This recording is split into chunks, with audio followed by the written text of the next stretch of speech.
Bem-vindos ao Debate. Hoje vamos mergulhar no material que definiu uma geração de jogadores de RPG, a transição do Dungeons and Dragons 3.5 para o seu sucessor espiritual, o Pathfinder primeira edição. É, com certeza, uma das discussões mais clássicas do hobby. Exato. Ambos nasceram do mesmo sistema D20, mas, assim, tomaram caminhos muito diferentes. E a questão que a gente vai analisar hoje é fundamental.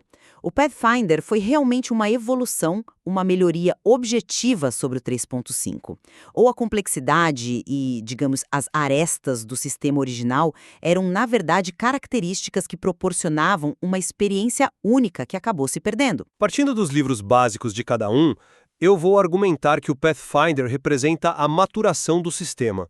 Ele pegou uma base que já era excelente e a refinou, focando numa filosofia de design que prioriza a experiência de jogo na mesa, mais fluida, mais equilibrada e, principalmente, mais acessível. E eu vou defender o lado oposto. Para mim, o D&D 3.5 funciona como um enorme kit de ferramentas simulacionista. Sua complexidade e a vastidão de opções não são falhas, são o seu propósito.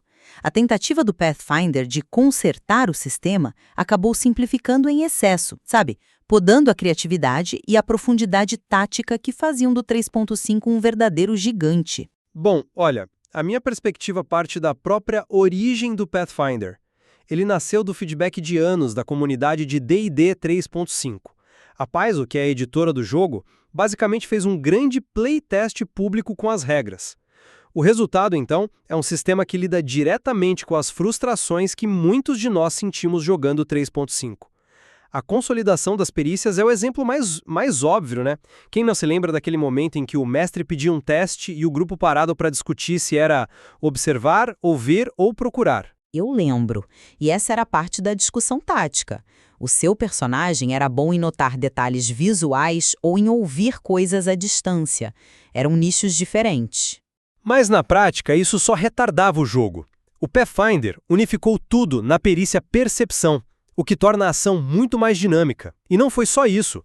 Eles removeram a penalidade de custo para perícias fora de classe. No 3.5, um guerreiro que quisesse ser furtivo pagava o dobro por cada ponto em furtividade. No Pathfinder, ele simplesmente não ganha o bônus de mais 3 que as perícias de classe recebem. Isso incentiva a versatilidade sem punir o conceito do personagem, sabe? É uma mudança de filosofia, de punição para incentivo. Eu não vejo como punição, mas como uma escolha de design que reforça a identidade de classe e a interdependência do grupo. Esse guerreiro furtivo do 3.5 era um personagem especializado, que fez um sacrifício mecânico para atingir seu conceito, e isso tem valor.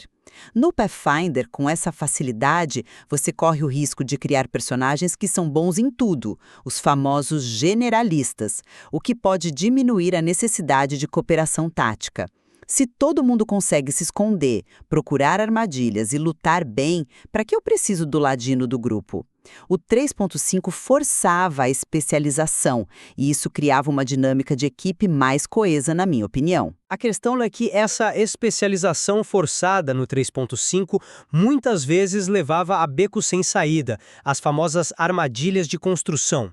Eu mestrei campanhas de 3.5 por anos e vi muitos jogadores iniciantes criarem personagens que eram simplesmente ineficazes. Eu lembro de um jogador que pegou o talento foco em arma com uma cimitarra, mas queria usar o ataque poderoso, que exigia força 13, algo que o personagem dele, baseado em destreza, não tinha. Ele criou uma combinação de talentos que não funcionava. O Pathfinder minimiza isso. As classes foram redesenhadas para serem interessantes e viáveis do nível 1 ao 20. Mas você não acha que dominar essa complexidade era parte da diversão? A criação de personagens no 3.5 era quase um jogo à parte. A satisfação de pesquisar em dezenas de livros e encontrar aquela combinação perfeita de classe base, classe de prestígio e talentos para criar algo único e poderoso. Isso é algo que a abordagem mais guiada e segura do Pathfinder não consegue replicar. As armadilhas faziam parte da curva de aprendizado. Você aprendia com seus erros e, na próxima vez, construía algo melhor. Eu entendo o apelo do System Mastery, do domínio do sistema, mas nem todo mundo quer fazer um doutorado nas regras para se divertir. Muitos jogadores querem apenas criar um conceito legal e saber que ele vai funcionar na mesa. E o Pathfinder torna isso possível. Veja as classes. Um feiticeiro no 3.5 era basicamente uma lista de magias. No Pathfinder, ele ganha uma linhagem que lhe dá poderes temáticos, magias extras, uma identidade. Um ladino ganha proezas, permitindo uma customização muito maior. E o mais importante, Pathfinder eliminou os níveis mortos. No 3.5, um guerreiro podia passar vários níveis ganhando apenas um aumento no bônus base de ataque. No Pathfinder, quase todo nível traz uma nova habilidade ou uma escolha. Eu concordo que os níveis mortos eram um problema no livro básico do 3.5, mas é aí que entra o meu argumento do kit de ferramentas. A solução para isso não estava em redesenhar a classe, mas em mergulhar nos suplementos. Livros como o Tome of Battle, The Book of Nine Swords introduziram subsistemas inteiros que transformaram as classes marciais. O 3.5, como um ecossistema, oferecia uma liberdade quase limitada. O Pathfinder, ao tentar equilibrar tudo em seu livro principal, necessariamente teve que limitar essas opções. Ele oferece uma experiência mais curada, sim, mas também mais contida. Mas essa experiência curada se estende ao combate. E aí eu acho que a vantagem do Pathfinder é inegável. Vamos falar das manobras de combate. Agarrar, derrubar, desarmar. No 3.5, cada uma tinha um conjunto de regras diferente, confuso e espalhado pelo livro. A regra de agarrar, em particular, era um pesadelo. Parava o jogo toda vez que alguém tentava usá-la. Eram regras granulares que adicionavam textura. Vamos pegar o desarme como exemplo. No D&D 3.5, o livro do jogador é claro. Você faz um teste de ataque resistido. Ambos rolam um D20 e somam seus bônus. E aqui vem a parte tática. Se você usa uma arma de 2 mãos, ganha mais 4 no teste. Se usa uma arma leve, sofre menos 4. Isso faz sentido. É mais fácil desarmar alguém com uma alabarda do que com uma adaga. É um detalhe simulacionista que recompensa o pensamento tático. Um detalhe que 90% dos jogadores esquecia ou ignorava, porque era complicado demais de lembrar no calor da batalha. Essa textura que você descreve era, na prática, uma barreira. O Pathfinder resolveu isso de forma genial com o bônus de manobra de combate, o BMC, e a defesa contra a manobra de combate, a DMC. É um sistema unificado. Você quer fazer uma manobra? Compara seu BMC com o BMC do alvo. Simples, rápido e eficaz. De repente, as manobras se tornaram uma opção tática real para todos na mesa, não apenas para monges especializados em agarrar. O bárbaro pode tentar empurrar um inimigo de um penhasco, e o mestre resolve isso em segundos. O combate simplesmente flui melhor. Mas essa fluidez vem ao custo da nuance. O sistema unificado de BMC e DMC transforma tudo num cálculo numérico abstrato. A diferença tática entre usar uma espada longa e um mangual para desarmar desaparece. A complexidade do 3.5, especialmente com o uso de miniaturas e grids de combate, que o próprio livro assume como padrão, incentivava um pensamento mais profundo. O posicionamento, o tipo de arma, a escolha da ação correta, tudo tinha um peso maior. O sistema de ataque de oportunidade era mais punitivo e, portanto, mais estratégico. Pathfinder manteve a estrutura, mas ao lixar as arestas, retirou parte do peso tático que os jogadores que gostam de minúcias realmente apreciavam. Eu não estou convencido de que essa minúcia era apreciada pela maioria. Era tolerada. E o Pathfinder não apenas simplificou, ele reequilibrou. Talentos como ataque em movimento e ataque giratório eram armadilhas no 3.5, exigindo uma cadeia de pré-requisitos muitas vezes ilógica. Em Pathfinder, os pré-requisitos fazem mais sentido e os talentos são genuinamente úteis, incentivando um combate mais dinâmico e móvel, em vez do clássico ficar parado e dar todos os ataques do 3.5. Esse ponto dos talentos é justo. Admito que havia muitos que eram armadilhas, mas isso nos leva de volta à filosofia de design. O D&D 3.5 foi projetado como uma plataforma aberta.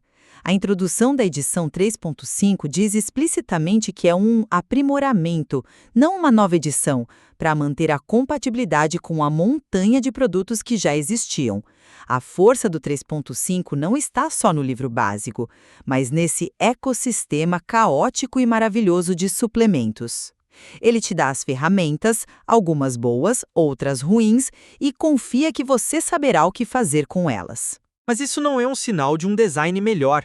É um sinal de um design que precisava de constantes correções e adições. O Pathfinder se apresenta como um produto completo e refinado desde o início. O livro básico integra erratas, esclarece regras ambíguas e se sustenta por si só. Quantas vezes uma sessão de 3.5 não parou para uma discussão de 10 minutos sobre a interpretação de uma regra? O Pathfinder foi projetado para minimizar isso. Ele valoriza o tempo na mesa, a qualidade de vida do mestre e dos jogadores. É um sistema feito para ser jogado como está, sem a necessidade de um diploma em fóruns de internet para fazê-lo funcionar bem. Mas é exatamente essa necessidade de consertar e customizar que muitos amam no 3.5. Ele é uma caixa de areia. Você pode jogar só com o livro básico ou pode adicionar dezenas de outros livros e criar uma experiência completamente diferente. O Pathfinder, por outro lado, é um aparelho bem projetado. Ele faz o que se propõe de forma eficiente e elegante. Mas um oferece uma liberdade de criação quase anárquica, enquanto o outro oferece uma experiência mais curada e, por consequência, mais restrita. Não é uma questão de evolução de A para B.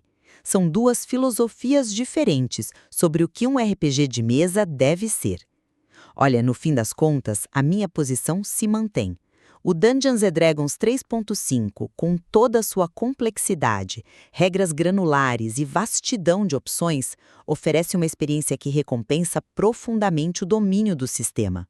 Suas supostas falhas são, na verdade, características que lhe dão uma identidade tática única. É um kit de montagem. As peças vêm separadas e a grande satisfação está em montar algo funcional e único a partir desse caos. O Pathfinder poliu isso, mas no processo diluiu parte dessa identidade. Eu concluo, resta il mondo, que o Pathfinder primeira edição representa, sim, uma maturação. Ele aprendeu com os erros e acertos do seu predecessor. Ao identificar os pontos de atrito do 3.5, as manobras confusas, as perícias redundantes, o desequilíbrio entre classes e ao oferecer soluções elegantes e unificadas, ele proporcionou uma experiência mais fluida e agradável para um público muito mais amplo sem sacrificar a profundidade estratégica. Eu vejo o Pathfinder como um motor V8, afinado. Ele pega o conceito bruto do 3.5 e entrega uma máquina pronta para correr, confiável e potente. A escolha entre um kit de montagem e um motor afinado depende, em última instância, do que cada grupo procura. Um é um clássico fundamental, uma verdadeira caixa de areia de regras para explorar e dominar. O outro, uma evolução focada na experiência de jogo. E ambos os materiais de origem são incrivelmente ricos e merecem ser explorados para que cada um possa formar a sua própria opinião. Obrigado por nos acompanhar em The Debate.